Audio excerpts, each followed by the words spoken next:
જય સ્વામિનારાયણ, આપ સૌનું સ્વાગત છે મારી યુટ્યુબ ચેનલ BAPS પરાવાણીમાં। તો ફરી એકવાર એક ખૂબ સરસ પ્રવચન આજના વિડીયોમાં આપણે સાંભળશું। વક્તા છે પૂજ્ય આત્મતૃપ્ત સ્વામી અને આજનું આ પ્રવચન આપણે સાંભળશું ભગવદ્ ગીતા ઉપર કે ભગવદ્ ગીતામાં આપણા જીવનમાં આવતા કોઈ પણ પ્રશ્નને કાયમી નિકાલ આપણે કઈ રીતે કરી શકીએ, એના દરેક પ્રશ્નના જવાબ જે આપણા ભગવદ્ ગીતા જેવા મહાન ગ્રંથોમાં આપેલા છે, તો એ ગ્રંથનું કેટલું મહત્વ આપણા જીવનમાં છે એ વિશે આજે આપણે આ પ્રવચનમાં વિસ્તૃતથી સાંભળશું।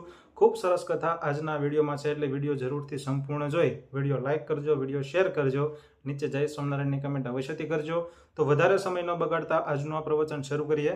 જય સ્વામિનારાયણ। એવી શંકા કરવાની હોય જ નહીં, એટલે બહુ પેલા મંડ્યા કે ના આમ ને તેમને બહુ કીધું ને, સ્વામી એકદમ ભાવમાં આવી ગયા। આ પંડ્યા સાહેબ કે મેં સાંભળ્યો નજરો નજર, સ્વામી એકદમ ભાવમાં આવી ગયા। સ્વામી કે કોણ કે છે નહોતા લેવા? હું લેવા આવ્યો હતો। સ્વામી કે ગળામાંથી કંઠી કેમ કાઢી નાખી હતી? અને હકીકતમાં કાઢી હતી, સ્વામી નિશાની આપી। મૂળ શું કે ઓપરેશન કેવું કરવાનું હશે ને, એટલે કંઈક ટ્રીટમેન્ટમાં નડતું હશે, ગમે તેમ કંઠી કાઢી નાખી હતી। સ્વામી કંઠી કેમ કાઢી નાખી હતી? પેલા હાથ જોડી ગયા, હા બાબા બરાબર છે। એટલે આવા પ્રસંગો એ ક્યારેક બતાવે એ એટલા માટે કે આપણને દ્રઢતા રહે એટલા માટે। તો અનેક પ્રસંગોની અંદર મહારાજ પોતે અંતકાળે તેડવા માટે આવે છે ને આપણને દામમાં બેસાડી દે છે। હવે આ ઇન્સ્યોરન્સ બિલ ગેટ્સ પાસે નથી, વોરેન બફેટ પાસે નથી, ઓબામા પાસે નથી, આપણી પાસે છે। તો આપણે એના કરતા ભાગ્યશાળી ખરા કે નહીં? હા, એ બધા 50, 60, 100 વર્ષ પછી આજે આપણે 100 મોટો ગાળો કરી નાખો ને કઈ ચિંતા જ નહીં, કઈ એટલે કઈ શંકા જ ન રહે કોઈને। 100 વર્ષનો મોટો ગાળો કરી નાખો, 3 તાળી પાડવાની, 2 ને બદલે 3 તાળી પાડવાની। 100 વર્ષ તો મોટો ગાળો કરી નાખો, તો અત્યારે આપણે જે તારીખમાં બેઠા છે 14મી ઓગસ્ટ 2010 ના દિવસે, તો 14મી ઓગસ્ટ 2110 કર દો, હમણાં આવી જશે, કઈ વાર નહીં લાગે। 14મી ઓગસ્ટ 2110 એ કંઈક કૂતરું કે ગધેડું કે ભૂંડ થઈને ફરતો હશે, અને આપણને બધાને ખાતરી છે 21મી ઓગસ્ટ 2110 ના દિવસે આપણે અક્ષરધામમાં મહારાજનું અનંત સુખ લેતા હશું। આમાં ક્યાં શંકા જેવું છે? હમણાં આ વખતે બહુ જૂનો પ્રસંગ નહીં, હમણાં સ્વામી શ્રી સારંગપુરની અંદર હતા અને હરિજયંતિનો ઉત્સવ કુરાપનામાંથી ઘણા બધા આવ્યા હશે, અને એ હરિજયંતિના ઉત્સવની મુખ્ય સભામાં સ્વામીશ્રી પોતે આશીર્વાદ શું બોલ્યા? સ્વામી કે આપણને મહારાજનો આશરો થયો અને અક્ષર પુરુષોત્તમનું જ્ઞાન થયું છે। સ્વામી કે આપણને બધાને છેલ્લો જન્મ, હવે ફરી જન્મ લેવાનો નથી, એવું સ્વામીએ સભાની અંદર બધાને કહી દીધું છે। એટલે એ આ પુરુષે ગપ્પા નથી મારતા પેલા રાજકારણી જેવા કે આમ કરી નાખશું, આમ કરી નાખશું, અમારી કોશિશ હે, એવું ક્યારે બોલતા નથી। એ જેમ છે ને એમ પોતે કહે છે। તો એ પોતે ક્યારેય ગપ્પા નથી મારતા ને ખોટા વચનો પણ આપતા નથી। સ્વામીશ્રી પેલો અભય જયસ્વાલ એક નાનો છોકરો, અને એ બાપાને ત્યાં જઈને મળી આવ્યો, આમ બોચાસણની અંદર એના મામા સાથે ગયો તો, નાનો છોકરો 7-8 વર્ષનો, એ કે બાપા તમે અમારે ગામ કારવણ આવો, તમે બરાબર ને કાયાવરોડ તમે આવો। અને સ્વામીએ પોતે કીધું કે આવશું અમે। હવે એ છોકરાના વચનને 3 વર્ષ પછી સ્વામી યાદ રાખ્યું, અને 97ની સાલમાં સ્વામી સિક્રેટ રાખ્યો તો 3 દિવસનો કાર્યક્રમ, વચ્ચે કોઈને કીધું નહોતું સ્વામી। અને પછી સ્વામી એના ગામમાં ગયા અને સ્વામી કે પેલા છોકરા માટે અમે આવ્યા છીએ। હા હવે તો સ્વામી છે ને એ પોતે આટલા નાના બાળકને આપેલા વચનોને પણ યાદ રાખે છે, અને એ ક્યારે અમથા વચનો આપતા નથી। એમણે ગેરંટી આપી છે આપણને અક્ષરધામમાં આપણને લઈ જશે। તો એ દ્રષ્ટિથી આપણે જોઈએ તો કેટલી મોટી પ્રાપ્તિ આપણી પાસે છે। હવે આપણને નડે છે શું? બધા સંસારના પ્રશ્નો, કે તમારી વાત બધી સાચી, પ્રાપ્તિ મોટી છે બધી સાચી, પણ પ્રશ્નો તો ઊભા જ છે। જે કાંઈ શારીરિક પ્રશ્નો છે, આર્થિક પ્રશ્નો છે, સામાજિક છે, કૌટુંબિક છે, એ પ્રશ્નો તો ઊભા જ છે, વાત સાચી છે। આપણને આર્થિક રીતે કંઈક પ્રોબ્લેમ છે એ વાત સાચી છે, શારીરિક રીતે પ્રશ્ન છે સાચી છે, કૌટુંબિક પ્રશ્ન છે વાત સાચી છે, ખોટી નથી। અને એનાથી આગળ વધીને આપણે જરા વધારે મુમુક્ષુ છીએ, એટલે આપણને આંતરિક સ્વભાવો નડે છે એ વાત એ સાચી છે, કામ છે, ક્રોધ છે, લોભ છે, સ્વાદ છે, માન છે, એ બધું પણ સાચું છે। પણ યાદ રાખીએ કે ભગવાન મળ્યા એ વાત પણ સાચી છે, એ ખોટી છે? અને જો એ વાત સાચી હોય તો પછી એ બેને બાજુમાં મૂકો, આપણે જે કઈ પ્રોબ્લેમ છે ને બાજુ મૂકો, આપણી જે પ્રાપ્તિ છે ને બાજુ મૂકો। તો પ્રાપ્તિ એટલી મોટી છે ને કે પેલું નજરમાં જ ના આવે, બેને બાજુ, એક બાજુ હિમાલય સામે ઉભો હોય અને સામે એક નાનું તણખલું પડ્યું, હું નજરમાં આવે? તો આ પ્રાપ્તિ એટલી મોટી છે હિમાલય જેટલી, પેલું તો ખાલી તણખલા જેવું છે। મહાન સ્વામી દ્રષ્ટાંત આપે છે કે ધારો કે આપણે કોઈ બિઝનેસ કરતા હોઈએ અને એમાં એક અગત્યનો ઇસ્યુ એવો હોય કે એ સોલ્વ ન થાય તો આપણને ઘણા બધા પ્રોબ્લેમ થાય એમ હોય, અને એના વિના પ્રગતિ થાય એમ જ ન હોય ને આપણે એના માટે બહુ જ પ્રયત્ન કરતા હોઈએ. અને ધારો કે એવું થાય કે ગવર્મેન્ટની અંદર એ ફાઇલ આપણી દિલ્હી પડી હોય અને આપણે 30 વર્ષથી ધક્કા ખાતા હોઈએ, દિલ્હી જઈએ ને પાછા આવે, દિલ્હી જઈએ ને પાછા આવે, ધક્કા ખાઈ ખાઈને આપણે થાકી ગયા હોઈએ, ગમે એટલું પેપર વેઇટ મૂકો, એક ફાઇલ આગળ ખસતી જ ન હોય અને તમે કંટાળી ગયા હો કે આ પાર પડે તો સારું, કેટલી વખત બાપાના આશીર્વાદ લીધો, બધું કર્યું હોય, અને પછી ધારો કે હવે 31મું વર્ષ ચાલુ થઈ ગયું, એના વિના ચાલે એવું જ નથી, એટલે તમે વડોદરાથી પાછા બેઠા દિલ્હી જવા માટે. અહીંથી કઈ રાજધાની જાય છે ને ના, અહીંથી આપણે બેઠા દિલ્હી જવા માટે. અને કેટલા વાગે ઉપડે છે? સાંજના ઉપડે અહીંથી, તમે બેઠા અને સવારે ત્યાં આગળ પોગ્યા. પણ બન્યું એવું કે ટ્રેનમાં એટલી બધી ગીર્દી ને બધું જ બુકિંગ થઈ ગયું, તમારે જમ્પિંગમાં જવું પડ્યું, અને જમ્પિંગમાં પણ ક્યાંય બેસવાની જગ્યા ન મળે, સુવાની તો ક્યાંથી. તો આખી રાત તમે એટલા બધા ભીંસાતા આમ 2 પગ મૂકવાની જગ્યા ન મળે, 1 પગે ઉભા રહીને પહોંચ્યા અને થાકીને લોથ થઈ જાવ. તમે આખી રાત ઉભા ગયા હો, ત્યાં તમે પહોંચો અને પછી તમે ત્યાં આગળ કદાચ આવે આપણે દિલ્હી અક્ષરધામ તમે પહોંચો, ત્યાં ઉતારાની વ્યવસ્થા કરી હોય, ત્યાં નાહી ધોઈ અને પછી ઠાકોરજીના દર્શન કરી અને પૂજા પાઠ કરી અને ચા પાણી કંઈક કરી અને પછી તમે સવારમાં 10:30 11 વાગે ઓફિસમાં પોગો, થાકેલા હો તમે એટલા બધા, અને પહોંચો અને ધારો કે એવું બને કે અંદર તમે આમ પ્રવેશ કર્યો અને તમારી ફાઇલ ક્લિયર થઈ ગઈ, તો તમે જે આખી રાત આમ ઊભા આવ્યા એનો થાક લાગે કે બહુ થાકી ગયા. અને પછી તમે ઘરે ફોન કરો તો એવો ફોન કરો કે ટ્રેનમાં બહુ ગીર્દી હતી. શું વાત કરો? પહેલી વાત એમ કરો કે આપણું 30 વર્ષથી જે અટવાતું હતું ને એ પૂરું થઈ ગયું છે, એનો તમને એટલો બધો આનંદ હોય કે ઓલું ટ્રેનની ગીર્દી તમને નજરમાં આવે નહીં. અને ધારો કે એનાથી ઊંધું થાય એટલે શું કે તમને સુતા ટ્રેનમાં જાઓ, એટલી સરસ જગ્યા મળી જાય ને, ફર્સ્ટ ક્લાસ, આમ આનંદથી તમે આનંદથી તો નહીં પણ સુતા તમે પોગો અને પછી સવારના પોરમાં પોગો ઓફિસની અંદર, અને ધારો કે કામ ન થયું તો પેલું હુતા આવ્યા એનો આનંદ રહે? હા, એ બધો આનંદ ઓસરી જાય ને. એમ આપણે સમજવાનું કે પેલું 30 વર્ષથી જેમ એક કામ અટવાતું તો નહોતું ઉકલતું ને, એમ આપણું એક અનંત જન્મથી એક કામ અટવાતું હતું, એ ઉકલતું નહોતું, એ આ જન્મે ઉકલી ગયું છે. કારણ કે યોગી બાપાના શબ્દો આપણે યાદ, યોગી બાપાએ ગોંડલમાં કીધું હતું કે પ્રમુખ સ્વામીના શબ્દો જેના કાને પડ્યા એનું આત્યંતિક કલ્યાણ થઈ ચૂક્યું છે. આ યોગી બાપાના વચનો છે. તો સ્વામીએ આપણને વચન આપ્યું છે, આપણું આત્યંતિક કલ્યાણ થઈ ચૂક્યું છે. હવે ટ્રેનમાં થોડીક ગીર્દી હોય તો બધું સહન કરી લેવાનું. આ બીજું બધું છે ને આ લોકમાં. અને કોકના મોટા બંગલા ને કોકની મોટી ગાડીઓ ને કોકની જાહો જલાલી જોઈને દુઃખી નહીં થવાનું, સમજવાનું કે હુતા જાય છે. ફાઇલ આપણી ક્લિયર થઈ ગઈ છે. એટલે બહુ મોટી વસ્તુ આપણી જીવનમાં બની ગઈ છે. આટલી મોટી ઘટના એને આપણી નજર સમક્ષ રાખે, નાના પ્રશ્નો છે ને એમાંથી આપણે સ્થિરતા રાખી શકીએ. જેમ આપણી પાસે આમ 90,000 કરોડ રૂપિયા હોય, નાની વાત કરવાની ગુણાતીય સ્વામી ના પાડી છે, નાની શું કામ કરીએ. ધારો કે આપણી પાસે 90,000 કરોડ રૂપિયા હોય, આમ જરા કલ્પના કરજો, 90,000 કરોડ કોને કહેવાય. એટલે આપણી પાસે હોય અને પછી આપણે ઓફિસે જતા હોઈએ અને ખિસ્સામાંથી એક 8 આનાનો સિક્કો પડી, 8 આના ચાલે છે કે નહીં? હવે ચાલે છે ને. 8 આનાનો સિક્કો ધારો કે ખિસ્સામાંથી પડી જાય અને આપણે પહોંચીએ ત્યાં ઓફિસે અને ખિસ્સામાં હાથ નાખીને ખબર પડે કે આપણે 8 આના પડી ગયા છે, અને આપણને દુઃખ થાય. અને દુઃખ એટલું બધું થાય કે આપણને રડવું આવે, અને રડવું એટલું બધું રડવું આવે તે આજ સવારે રડવાનું ચાલુ કર્યું ને તે કાલ સવાર સુધી રડવું આવે. પછી શું થાય ખબર છે કે બીજે દિવસે ઓફિસમાં જતા હોય ને તે બીજા 8 આના પડી જાય, તે ફરી વખત રડવાનું થાય, તે ફરી 24 કલાક રડવાનું, ફરી ત્રીજે દિવસે ત્રીજા 8 આના. આ સંસાર એવો છે ને, રોજ એક 8 આના પડી જશે. કંઈક પ્રશ્ન આવશે જ આપણે નહીં ધાર્યું હોય ત્યાંથી. તમે સીધી ગાડી ચલાવતો કોક આવીને એક્સિડન્ટ કરશે.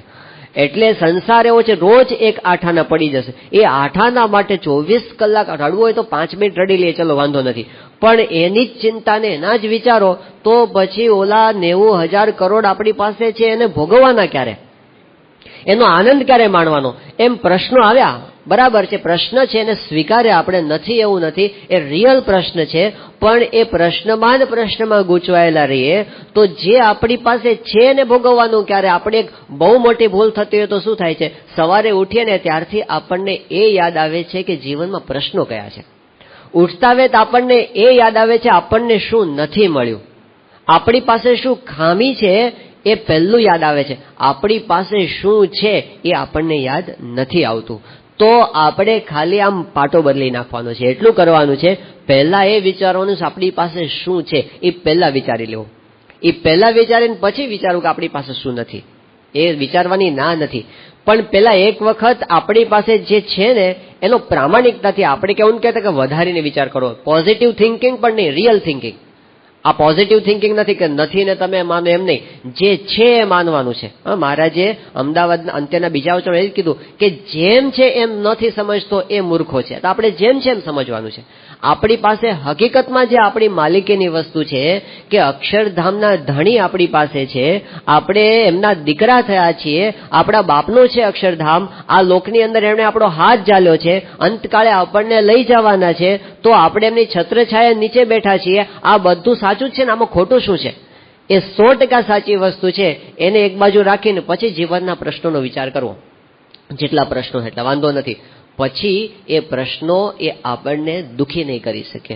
જે આપણે ડિપ્રેશનમાં આવી જઈએ છીએ, ટેન્શનમાં આવી જઈએ છીએ, નાના પ્રશ્નોને આપણે એમ્પ્લિફાય કરીએ છીએ, એ બધું પછી આપણને નહીં થાય. એટલે આપણા પ્રશ્નોને આપણે જેમ વિચારીએ છીએ ને એવી રીતે આપણી પ્રાપ્તિને પણ વિચારવી. દિવસમાં એક સમય એવો રાખવો, એમાં કંઈ જાજુ કરવાનું નથી. એમાં ખાલી હવે તમે ધારો કે આમ બહારથી આવ્યા ઘરે અને થાકીને આવ્યા હો, ધારો કે સાંજના 5 વાગે, અને પછી તમે આમ બેસો સોફા ઉપર અને પછી એક ચાનો ઓર્ડર આપો અને ચા આવે એટલી વાર તમારી પાસે ટાઈમ છે એટલે તમે બાજુમાંથી એક કબાટ ખોલ્યું અને કબાટમાં તમારી બધી બેંકની પાસબુક્સ પડી છે આમ, અને તમે આમ પાસબુક કાઢી, પાસબુક કહેવાય ને જેમાં તમારું બધું હોય બેલેન્સ, અને એક બેંક ખોલી આમ દેના બેંક, 25,000 કરોડ રૂપિયા તમારા નામે બોલે છે, તમે બાજુ મૂકી દીધું.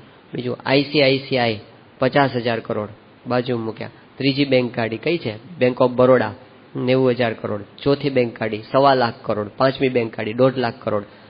હવે આમાં એ રૂપિયા ક્યાં પડ્યા છે? એ તો બેંકમાં પડ્યા છે ને. તમે આંખથી દેખાય છે તમને સામે? આપણે એને હાથથી સ્પર્શ કરી શકીએ છીએ, પણ મજા આવે છે કે નહીં? ખાલી એને પાસબુકમાં તમે જુઓ છો આટલું આપણી માલિકીનું છે અને થાક ઉતરી જાય. બોલો, ચા પીધા પહેલા થાક ઉતરી જાય. આવું જોઈએ છે ને થાક ઉતરે છે. આમાં બીજું કાંઈ જ કરવાનું નથી. દિવસમાં 2 વખત, 3 વખત, 4 વખત, 5 વખત આપણે આપણી પાસબુક ખોલવાની છે કે આપણી પાસે શું છે. આ આપણને પોતાને મળેલી વસ્તુ છે. વિચાર, વિશ્વાસ, પછીનો વિચાર આ છે. આ 3 સ્ટેપમાંથી આપણે દિવસમાં ઓછામાં ઓછું 2 કે 3 વખત પસાર થવાની નવી ટેવ પાડવાની છે. અને એ ટેવ જો પડશે ને એની પાછળ બીજા બધા આધ્યાત્મિક સાધનો સહજ થઈ જવાના છે. એટલે મહારાજાનો ખૂબ મહિમા કીધો છે કે પ્રાપ્તિનો વિચાર વારંવાર કરવો. જેમ નિષ્કાળ સ્વામી કીધું ને કે માનો મળી છે મોટી વાત હાથ, આવી તેમાં હાર જોરે કરી જતન, દિવસ રાત સૂતા બેઠા સંભાર જોરે. કરી જતન, દિવસ રાત સૂતા બેઠા. આ વાતને સંભાળજો કે માનો મળી છે મોટી વાત, બહુ મોટી વાત મળી ગઈ. સાચો મળ્યો છે સત્સંગ અંગે, અચળ કરી રાખજો રે, રખે ચડે બીજાનો રંગ, એવું ડાપણ દૂર નાખજો રે, લઈ બેઠા છો મોટો લાભ ભેટી, પૂરણ બ્રહ્મને રે, નહીં તો દુઃખનો ઉગત ડાભ માની, લેજો એ મર્મને રે, આજ પામ્યા છો આનંદ વામ્યા, દારૂણ દુઃખને રે, એમ કહે નિષ્કુળાનંદ રખે, મુકતા એવા સુખને રે. કે બહુ જ મોટી પ્રાપ્તિ મને થઈ ગઈ છે. એ વસ્તુનો જેટલો વિચાર હશે ને એટલું એનું જતન પણ થશે, એટલો એનો આપણને કેફ પણ રહેશે. આપણને જે મહારાજના મહાન સંતો અને જે હરિભક્તો એના જીવનમાં જે કેફ દેખાય છે એ લૌકિક કેફ નહોતો, એ આધ્યાત્મિક કેફ, પ્રાપ્તિનો કેફ. આમ કેમ શિદને રહીએ રે કંગાલ રે સંતો, શિદને રહીએ રે કંગાલ. માન મળી છે મોટી વાત રે સંતો, શિદને માનો મળ્યો મહા મોટો માલ રે સંતો, શિદને રહીએ રે કંગાલ. પછી આપણને ઠપકો ક્યાં આપ્યો કે રાજાની રાણી ભમી ભીખ માગે, હાલે કંગાલ અને હાલ, ઘર લજામણી રાણી જાણી રાજા, ખીજી પાડે એની ખાલ. યોગી બાપા નિરૂપણ કરે છે કે વાઘરણ વેડા કરે, પછી રાણી થયા પછી વાઘરણ વેડા કરે તો રાજાને એ ગમતું નથી. એમ મહારાજે પોતે પણ આપણને વાત કરી. 2 વચનામૃત છે, ગરડા પ્રથમનું 72મું અને વડતાલનું 12મું. આ 2 વચનામૃતમાં મહારાજે એમ વાત કરી કે જેને પ્રગટ ભગવાનનો નિશ્ચય થયો એને કેવો કેફ રાખવો, એને કેવી સમજણ રાખવી. મહારાજ કે એને તો એવો કેફ રાખવો કે જે જીવ ભાવે કરીને મારું દર્શન કરશે અથવા મારી વાત સાંભળશે એનું પણ કલ્યાણ થશે તો ભલા મારા કલ્યાણમાં શો સંદેહ છે. આવું સમજીને અખંડ આનંદમાં રહેવું. અને પછી મહારાજે ઠપકો આપ્યો કે આવું જો ન સમજે ને તો એને નપુસક જાણવો. હવે તો જો આપણે આવી સમજણ ન રાખીએ ને, આનંદમાં ન રહીએ, એ આપણા માટે ગુનો છે. એમને થાય છે કે આ કેમ આવા શોકની અંદર પોતે રહે છે. એટલે આપણા માટે એક આજ્ઞા થઈ કે હંમેશા પ્રાપ્તિનો વિચાર છે ને એનાથી અંતરમાં ભરેલા ભરેલા રહેવું. અને અંદર જો ભરેલા હશું ને તો બહારની કોઈ વસ્તુ આપણને ડિસ્ટર્બ કરી શકશે નહીં. અને અંદર ખાલી હશું ને તો બહારની નાની નાની વસ્તુ છે ને એ આપણને ડિસ્ટર્બ કરી નાખશે. ઘડીકમાં ફૂલાઈ ગયા, ઘડીકમાં કરમાઈ ગયા. ઘડીકની અંદર આપણે આમ ક્ષણે રૂષ્ટા, ક્ષણે તુષ્ટા, રૂષ્ટા તુષ્ટા, ક્ષણે ક્ષણે, દિવસમાં 10 વખત મૂડ આવે ને 10 વખત જતો રહે. પણ જેને આવી સમજણ આવી ગઈ, આપૂર્યમાણમ અચલ પ્રતિષ્ઠમ સમુદ્રમાપહ પ્રવિશંતિ યદ્વત તદ્વત કામાયમ પ્રવિશંતિ સર્વે સશાંતિ માપ્નોતિ ન કામ કામી. ગીતાની અંદર સ્થિત પ્રજ્ઞાના શ્લોકની અંદર આ વાત કરી. તો શ્રી કૃષ્ણ ભગવાન કહે છે કે સમુદ્ર આખો આમ છલોછલ ભરેલો હોય, એની અંદર હજારો નદીઓ ઠલવાય ને તો એ સમુદ્ર ક્યારેય છલકાઈ જતો નથી. એમ જે ભરેલો છે, આધ્યાત્મિક સુખથી અંદરથી ભરેલો છે ને, એને ગમે એટલી નદીઓ બહારથી અંદર ઠલવાય એ ક્યારેય છલકાતો નથી કે જરાકની અંદર મને બહુ મળી ગયું, કંઈ નહીં. એ અંદરથી ભરેલા ભરેલા રહે છે. પૂજ્ય મહંત સ્વામી પેલો યોગી બાપાનો પ્રસંગ કહે છે, બોચાસણની અંદર જન્મ જયંતિ ઉજવાણી અને એ નિમિત્તે આમ ધામધૂમથી બધું જોરદાર પહેલી વખત આમ નીકળ્યો હોય એ વખતની દ્રષ્ટિએ બહુ મોટી ભવ્ય નગરયાત્રા નીકળી. અને નગરયાત્રા ફરીને જ્યારે મંદિર આવ્યા અને યુવકોએ બાપા પાસે કીધું, બાપા ભવ્ય નગરયાત્રા નીકળી. યોગી બાપા શું બોલ્યા ખબર છે કે શાસ્ત્રીજમાં જ મળ્યા એટલે ખરેખરો આનંદ છે. હવે મહંત સ્વામી વિચારવા પડી ગયા કે આપણે વાત નગરયાત્રાની કરતા હતા ને યોગી બાપા શું બોલ્યા કે શાસ્ત્રીજીમાં જ મળ્યા ને એનો અમને આનંદ છે. એટલે પેલી નગરયાત્રા એમના આનંદમાં વધારો કરી શકતી નથી. એટલું બધું હોય. આનંદ સ્વામી એક પ્રસંગ કીધો હતો કે 1996ની સાલમાં જ્યારે સ્વામીશ્રી પોતે અમેરિકા પધાર્યા અને એ વખતે ન્યુયોર્કની અંદર મેનહટનની અંદર રેડિયો સિટી હોલ છે, જે અમેરિકાના સૌથી વધુ પ્રસિદ્ધ હોલની અંદર એક ગણાય છે ને, જે બધી આમ ટોપ લેવલની ઇવેન્ટ હોય ને એની અંદર યોજાય એવો આમ બહુ પ્રેસ્ટિજિયસ હોલ છે. તો એની અંદર ત્યાંના સત્સંગ મંડળીઓ આયોજન કર્યું હતું કે સ્વામી બાપાનું ભવ્ય સન્માન આપણે કરવું છે. અને ખરેખર બહુ અદ્ભુત આયોજન એ વખતે થયું હતું. અને આખો 3 કલાકનો કાર્યક્રમ બહુ જ સુંદર આમ તૈયાર થયો હતો. અને આમ હકડે ઠઠ બધું આખો ચિક્કાર ભરાઈ ગયો હતો હોલ. અને સ્વામીશ્રી આ પધારે પહેલા આખો કાર્યક્રમ તો એની પહેલા સ્ટેજ પર ચાલુ થઈ ગયો હતો. અને એમાં બાપાની જે એન્ટ્રી હતી બહુ જ વિશિષ્ટ હતી. આપણે તો ખાલી વિડીયોમાં અહીં બેઠા બેઠા જોઈએ તો આમ રૂવાડા ઊભા થઈ જવું છે કે સ્વામીશ્રીનું સ્ટેજ આમ એકદમ નીચે હોય અને દેખાતું જ ન હોય, અને સ્ટેજ ઉપર ડાન્સ ચાલતો હોય ને ફાયર વર્ક્સ ચાલતો હોય, સ્ટેજ ઉપર બધું ચાલતું હોય, બધું આતશબાજી ચાલતી હોય, અને એમાં એકદમ નીચે આમ 30 ફૂટ નીચેથી બાપાનું સ્ટેજ આમ ઉપર આવે, આમ એકદમ પ્રગટ થાય જાણે સ્વામી. અને એટલા આમ રોમાંચિત થઈ ગયા હતા બધા. આખી સભા એ આખો કાર્યક્રમ બહુ અદભુત થઈ ગયો. અને એ પૂરો થયો ને આ બધાને એમ થયું વિવેક સાગર સ્વામી જેવાની આંખમાં આંસુ આવી ગયા કે આવું સન્માન તો આપણે બાપાનું કોઈ દાડો જોયું નથી. એટલું ભવ્ય સન્માન થયું. અને પછી સ્વામી તરત આમ બહાર નીકળતા હતા અને લિફ્ટમાં બેસવા ગયા એ વખતે આનંદ સ્વરૂપ સ્વામી ત્યાં ઊભા હતા. હવે એમણે પોતાનું ઓબ્ઝર્વેશન એને વાત કરેલી સંતોની શિબિરની અંદર. એ કે બાપાને એ વખતે આપણે જોઈએ તો સ્વામીના મુખારવિંદ પર કેવા ભાવ હતા. એ કે કોઈ અબજોપતિ માણસ હોય, અબજોપતિ જેની મિલકત ગણાય નહીં એવી, અને એની પાસે કોઈ ભેટમાં 100 રૂપિયાની નોટ મૂકે અને એને કેટલો આનંદ હોય. એ કે એટલો આનંદ હતો એમને. એ ક્યારે એનાથી કે મને બહુ મળી ગયું. આપણે જોઈએ છે જન્મ જયંતિના સ્ટેજ પર બાબા બેઠા હોય ને આમ છલકાઈ ન જાય પોતે, અને ક્યારેય કરમાઈ પણ જતા નથી. તેનું કારણ આ છે, અંદરથી ભરેલા હોય ને એને બહારની વસ્તુ છલકાવી કે સંકોચી શકતી નથી.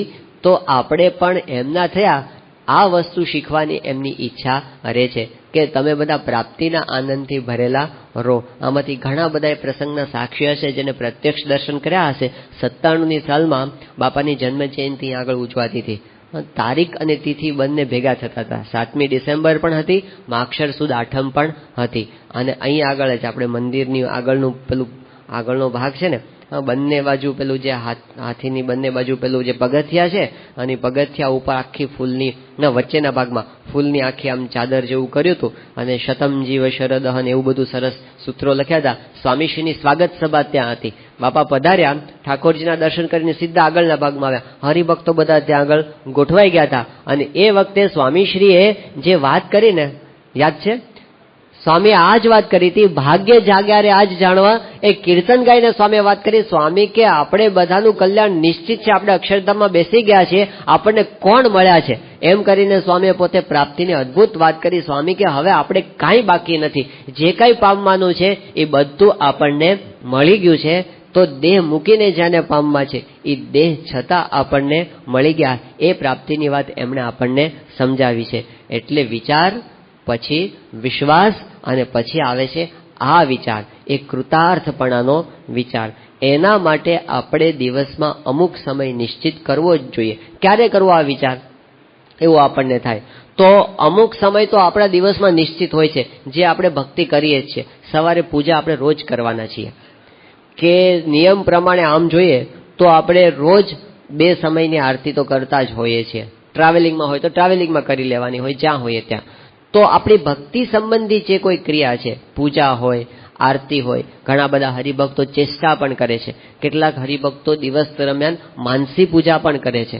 તો જે કોઈ ભક્તિ સંબંધી ક્રિયા હોય એની પહેલા બહુ ઝાઝો સમય નહીં, 1 કે 2 મિનિટ, 1 કે 2 મિનિટ જો આ વિચાર એની સાથે આપણે જોડી દઈએ તો મહારાજે વચનામૃતમાં ભક્તિની જ્યાં જ્યાં વાત કરી ને ત્યાં મહાત્મ્ય સહિત ભક્તિની વાત કરી છે. એ મહાત્મ્ય સહિત ભક્તિનો આખો રંગ જુદો છે, એનો આખો સ્વાદ જુદો છે. મહારાજે એવું કીધું કે કોઈ 10 વર્ષની કન્યાને જો ક્ષય રોગ થયો હોય તો એ જુવાન થતા પહેલા મરી જાય. એ મહિમા વગરની ભક્તિ છે ને ક્ષય રોગવાળી છે. મહિમા સહિતની ભક્તિ છે એનો મહિમા છે. એટલે મહારાજે સારંગપુરના 5મામાં એવું કીધું, મહાત્મ્ય સહિત ભક્તિ હોય તો શ્રદ્ધા આવી જાય, વિશ્વાસે આવી જાય, પ્રીતિ આવી જાય, બધું એની પાછળ પાછળ આવવાનું છે. મહિમા જો હોય તો ભક્તિ તો આપણે કરીએ છીએ, ભક્તિની સાથે મહિમાની શેડ એ આપણે જો આગળ જોડી દઈએ ને તો આપણી ભક્તિનું ક્વોલિટી બહુ વધી જાય. જે કંઈ કરીએ છીએ ને એની ક્વોલિટી ઘણી બધી ઉચ્ચ કક્ષાની થઈ જાય. એટલે એક ટેવ આપણે એ પાડીએ, આમાં બહુ જાજો સમય ન જાય. અત્યારે આપણે તો કથા આપણે 5 દિવસ ચાલી, વિચાર, વિશ્વાસ અને વિચારની કથા 5 દિવસ ચાલી, પણ એના અનુસંધાનમાં 5 દિવસ ન જાય. એમાં તો આપણે વિચાર કરીએ કે બાપાનું જીવન કેટલું પ્યોર છે, એમાં કંઈ બધા પ્રસંગો યાદ કરવાની જરૂર નથી, પણ આપણે ખાલી એની અનુભૂતિ કરીએ અને આપણું સાક્ષી કબૂલે કે સ્વામીશ્રી ખરેખર પ્યોર છે, એટલે વિચારનું સ્ટેપ પૂરું. એ 20 સેકન્ડમાં પણ થઈ શકે. પછી વિશ્વાસ કે સ્વામી જે બોલે એ પરમ સત્ય છે. અને સ્વામી આપણને કીધું છે, શ્રીજી મહારાજ સર્વોપરી ભગવાન છે, ગુણા સ્વામી અક્ષર બ્રહ્મ છે, એ બંને આપણને સ્વામી બાપા દ્વારા સાક્ષાત મળ્યા છે અને એમણે મને કલ્યાણનો કોળ આપ્યો છે. મારું કલ્યાણ નિશ્ચિત થઈ ગયું છે. આ વિશ્વાસ. અને ત્રીજો વિચારનું સ્ટેપ પાછું આવ્યામાં શું આવ્યું કે હું કૃતાર્થ થઈ ગયો છું, હું ધન્ય થઈ ગયો છું, મારે કાંઈ જ બાકી નથી. આ દુનિયામાં ભાગ્યશાળી મહારાજ જેવો બીજો કોઈ જ નથી. એ આનંદની અનુભૂતિ કરવાની છે. આ ત્રીજું પગથિયું છે, વિચાર, વિશ્વાસ અને વિચાર. આ 1 મિનિટમાં પણ થઈ શકે, 1 જ મિનિટમાં થઈ શકે, પણ એને દિવસમાં વારંવાર આપણે ઘૂંટતા રહીએ, વારંવાર સંભાળતા રહીએ તો જીવનમાં આપણને ક્યારેય કોઈ પ્રકારનું દુઃખ અડી શકે નહીં. પેલા ડોસા ભગત આમ સૂકો રોટલો ખાતા હતા, તે કોઈએ કીધું કે અરે ભગત તમે હાવ લુખું ખાઓ છો. અરે લુખા ખાય તો હરામ ખાય, અમે તો ભગવાનને સંભાળીને ખાય છે. અને પેલો જે આમ શેરે શેર ઘીના માલપુડા જમતો હોય ને તો એને તો અંદરમાં તો ઉદાસીનતા જ હોય, બીજો જે હોય એને. એટલે આપણને પદાર્થોથી જેમ આપણે સુખ માન્યું છે એ ખોટી વાત છે. પરિસ્થિતિ માણસને સુખી કે દુઃખી કરી શકતી નથી. આપણું જ્ઞાન આપણને સુખી કે દુઃખી કરી શકે છે. તો સવળું જે જ્ઞાન છે એમાં પહેલી વાત આપણે આ શીખ્યા કે આપણે ભગવાન અને સંતને જેમ છે એમ સમજવાના છે, આપણા ગુરુને આપણે જેમ છે એમ સમજવાના છે. એનું નામ છે પ્રાપ્તિનો વિચાર. હવે આપણે બીજા જ્ઞાન ઉપર આવીએ કે પહેલું ભગવાનને જેમ છે એમ સમજવા, સંતને જેમ છે એમ સમજવા, બીજું જ્ઞાન છે પોતાને જેમ છે તેમ સમજવાનું છે. આપણે પોતે પોતાને ઓછામાં ઓછું સમજીએ છીએ. મહારાજે પ્રથમના 20મા વચનમાં પોતે પ્રશ્ન ઉભો કર્યો, અજ્ઞાનીમાં અજ્ઞાની કોણ છે? ઘેલામાં ઘેલો કોણ છે? મૂરખમાં મૂરખ કોણ છે? નીચમાં નીચ કોણ છે? આપણે પોતાને કોઈ દિવસ આમાં મૂકવા તૈયાર થઈએ નહીં, પણ મહારાજે લક્ષણો બતાવી દીધા કે જો આ લક્ષણ આપણી અંદર બેસતા હોય તો આપણે એ 4 ડિગ્રી લાગે છે. અને મહારાજે કીધું કે આ જીવ રૂપને જુએ છે અને કુરૂપને જુએ છે. આપણે જોઈએ છે, બીજાનું જોઈએ અને પોતાનું જોઈએ. હરતા ફરતા આપણે બીજાનું રૂપ કુરૂપ જોઈએ, અરીસામાં જઈએ ત્યારે પોતાનું રૂપ કુરૂપ જોઈએ. હું કેટલો રૂપવાન છું ને કેટલો કુરૂપવાન છું, સવારમાં 10 મિનિટ તો એમાં જ કાઢીએ. તો રૂપને જુએ છે અને કુરૂપને જુએ છે, બાળ, યૌવન અને વૃદ્ધપણાને જુએ છે. એવા અનંત પ્રકારના પદાર્થને જુએ છે, પણ જોનારો પોતે પોતાને જોતો નથી. પછી મહારાજે કીધું કે પંચ ઇન્દ્રિયો દ્વારે બધા વિષયના સુખને લે છે, ભોગવે છે, પણ પોતે પોતાના સુખને ભોગવતો નથી, પોતે પોતાના રૂપને જોતો નથી. એ અજ્ઞાનીમાં અજ્ઞાની, ઘેલામાં ઘેલો, મૂર્ખમાં મૂર્ખ, નીચમાં નીચ. ગોપાળાનંદ સ્વામીએ આ પ્રથમના 20મા વચનામૃતનું નિરૂપણ અમદાવાદની સભામાં કર્યું. અને એ વખતે ત્યાંના વડીલ સંત હતા સર્વનિવાસાનંદ સ્વામી. એમના નિરૂપણ સાંભળ્યું, કથા પૂરી થઈને સીધા ગોપાળાનંદ સ્વામી પાસે ગયા અને સ્વામીને કે સ્વામી, આ બધી ઉપમાઓ મને લાગુ પડે છે. આપણે શું કરીએ છીએ કથાની અંદર, કોને લાગુ પડે છે એ જોઈએ. એમણે કીધું કે સ્વામી, આ બધી ઉપમાઓ મને લાગુ પડે છે, મને તમે જ્ઞાન આપો. ગોપાળાનંદ સ્વામીએ કીધું કે મારી સાથે હાલો વડતાલ, તમને આ જ્ઞાન હું આપું. એ વખતે સર્વનિવાસન સ્વામી બહુ સારા સંત હતા. એટલે અયોધ્યા પ્રસાદજી મહારાજને જ્યારે ખબર પડી કે આ સંત વડતાલ, અમદાવાદ દેશમાંથી વડતાલ જતા રહે છે, એટલે એમને બોલાવ્યા અને કીધું કે સ્વામી તમે ના જશો, હું તમને મહંત બનાવું, સદગુરુનો ગાદી તક્યો આપું અને 20 જોડ મહારાજના ચરણારવિંદ આપું, પ્રસાદીની વસ્તુ આપું, પણ તમે અમદાવાદમાં રહો. એ કે મારે ચરણારવિંદની જોડો જોતી નથી, મારે આ અજ્ઞાનીનું જે લેબલ મને લાગ્યું છે ને મહારાજે આપ્યું છે, એમાંથી મારે બહાર નીકળવું છે. ગોપાળાનંદ સ્વામીને રાખો તો હું રહું. ગોપાળાનંદ સ્વામી તો 2 દેશમાં જવું પડે ને ક્યાંથી રાખી શકે. એટલે સર્વનિવાસાનંદ સ્વામી બધું છોડીને નીકળી ગયા. તો ગુણાતીતાનંદ સ્વામી સર્વનિવાસાનંદ સ્વામીના વખાણ કર્યા. એમણે કીધું કે સંસારનું બંધન તો શું, પણ એના કરતા અનંત ગણું મોટું બંધન કાપી અને સર્વનિવાસાનંદ સ્વામીએ મોટાનો સમાગમ કર્યો. અને એમણે ગોપાળાનંદ સ્વામી થકી આ જ્ઞાન એમને સિદ્ધ કર્યું. તો અજ્ઞાનીમાં અજ્ઞાની, ઘેલામાં ઘેલો, મૂર્ખમાં મૂર્ખ અને નીચમાં નીચ, આવી ઉપમા મહારાજ આપે છે દેહાભિમાનીને. આ વાત એ બહુ મહત્વની છે આપણા માટે, કારણ કે મહારાજે જે કાંઈ વાત કરીને સૌથી વધારે સ્વરૂપ નિષ્ઠાની વાત કરી. આપણે જે પહેલા સાંભળીએ વચનામૃતમાં સ્વરૂપ નિષ્ઠાની વાત સૌથી વધારે છે, પણ તરત બીજા નંબરે કોઈ વાત આવતી હોય ને તો એ આત્મનિષ્ઠાની વાત છે, આત્મવિચારની વાત છે. એને ખૂબ મહત્વ મહારાજે આપ્યું. ગુણાતીતાનંદ સ્વામીએ પણ એટલું બધું આપ્યું. તમે સ્વામીની વાત વાંચો, નિજાત્માનમ બ્રહ્મરૂપમ આવ્યું જ હોય થોડી થોડી વારે, તો એ એમણે ઉપદેશ ગુણાતીતાનંદ સ્વામીએ પણ એટલો જ આપ્યો. અને શાસ્ત્રીજી મહારાજ એમણે જે અક્ષર પુરુષોત્તમ ઉપાસનાનું પ્રવર્તન કર્યું, એનો પાયો પણ આ જ છે કે દેહ ભાવથી મુક્ત થઈ અક્ષર રૂપ થઈને પુરુષોત્તમની ઉપાસના કરવી, એ એમણે આપણને શીખવાડ્યું છે. તો એ આપણી ગુરુ પરંપરાએ આપેલો એક મધ્યવર્તી સંદેશ છે. એ BAPS સંસ્થાનો સિદ્ધાંત છે. એની વિશેષ વાતો છે, આપણે ક્રમશઃ હવે આવતીકાલે જોઈશું. શ્રી સ્વામિનારાયણ ભગવાનની જય. તો જોઈને ભક્તો, આજના પ્રવચનમાં આપણે ખૂબ સરસ વાત શીખ્યા કે જીવનમાં કોઈ પણ તકલીફ આવે તો આપણે કઈ રીતે એનો સામનો કરી શકીએ, અને જીવનમાં કોઈ પણ તકલીફમાં આપણે કઈ રીતનું વર્તન કરવું જોઈએ, આપણે વિવેક શક્તિ કેવી રાખવી જોઈએ, અને આપણા વર્તન ઉપર જે સામેવાળા ઉપર કેવી અસર થાય, એ બધી આપણા વિવેક શક્તિ ઉપર આધાર રાખે છે. તો તમામ પ્રશ્નોના હલ જે આપણા ભગવદ્ ગીતા જેવા ગ્રંથોમાં આપેલા છે, તો એ પ્રશ્નોને આપણે જવાબ કઈ રીતે ગોતી શકીએ એના વિશે આજે આપણે આ પ્રવચનમાં શીખ્યા. તો આવા જ પ્રવચનો જોવા માટે અમારી ચેનલ સાથે જરૂરથી જોડાયેલા રહો અને અમારી ચેનલને સબસ્ક્રાઇબ કરવાનું તો ભૂલતા નહીં. તો મળીએ એક નવા પ્રવચનમાં. ત્યાં